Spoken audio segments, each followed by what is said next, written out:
This is a story about loss, hope, and new beginnings. Let's get started. Once upon a time, in the middle of a tranquil forest, there was a little bird. His name was Leo. He was a bright red cardinal. And among all the birds in the forest, he was well known for his beautiful song. You see, every day when the sun would rise, he would wake up with it and start singing. He would hop from branch to branch, singing songs of joy, love, and hope. And his songs would echo throughout the entire forest, waking everyone up and putting a smile on their faces. But Leo hadn't always sung alone. When he first started singing, he had a partner named Ruby. She was a beautiful cardinal with feathers as red as the setting sun and a voice as sweet as honey. Together, they made the most beautiful music. They built their nest up high in the branches of an old and sturdy oak tree. It was the perfect spot to raise a family, and they loved it very much. Their days were filled with singing, playing, and watching the forest come alive with the changing of the seasons. Life was good. However, one day, a terrible storm came to the forest. The sky became dark and gloomy. Winds howled and blew, trees bent and swayed, and the rain poured down as if the sky was crying. Leo and Ruby huddled together in their nest, trying to stay warm and dry. But the storm grew stronger and stronger, and soon their nest was unto safe as they had thought.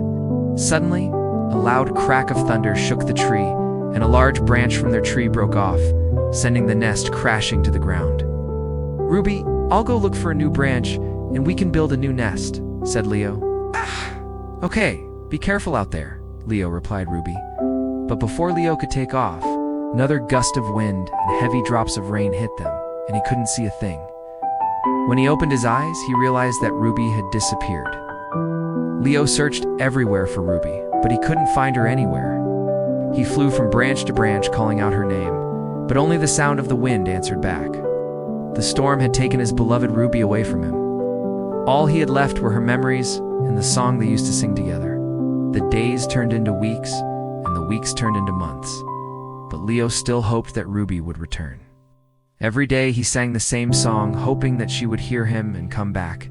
However, as the seasons changed and the leaves turned golden and red, he realized that Ruby wasn't coming back. He was truly all alone.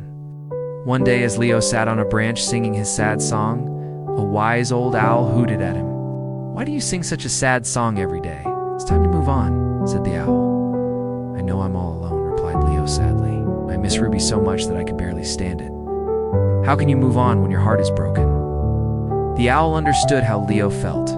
He too had lost someone he loved a long time ago. So he decided to help Leo. "You will never stop missing Ruby, but that doesn't mean you have to be sad all the time.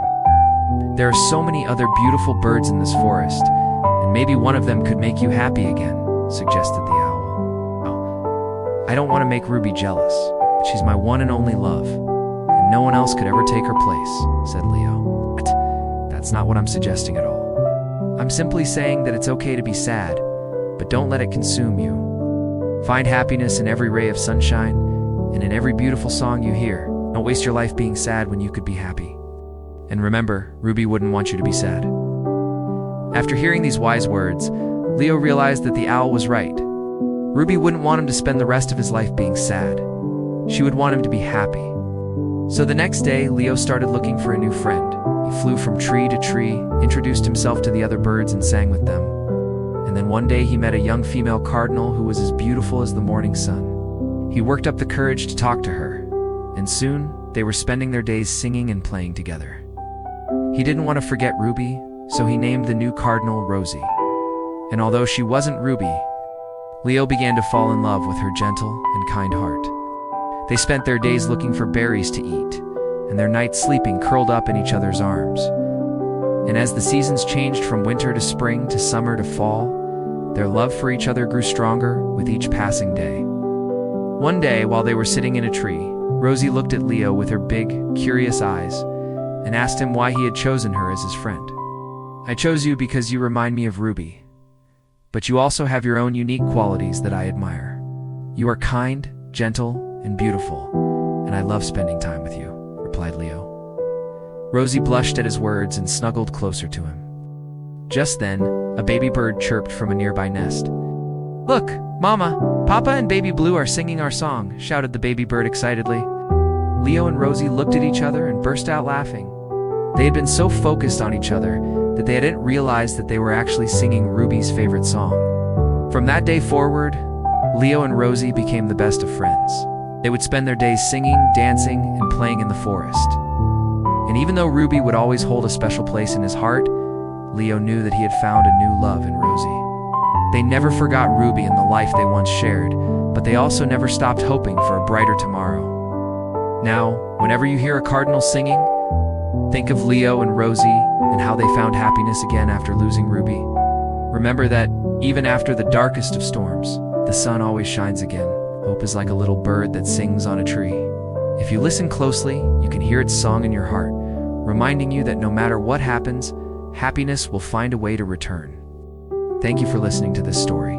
If you enjoyed it, please share it with your friends and family. And if you want to hear more stories like this, stay tuned for more content. We wish you all the best and hope you have a wonderful day.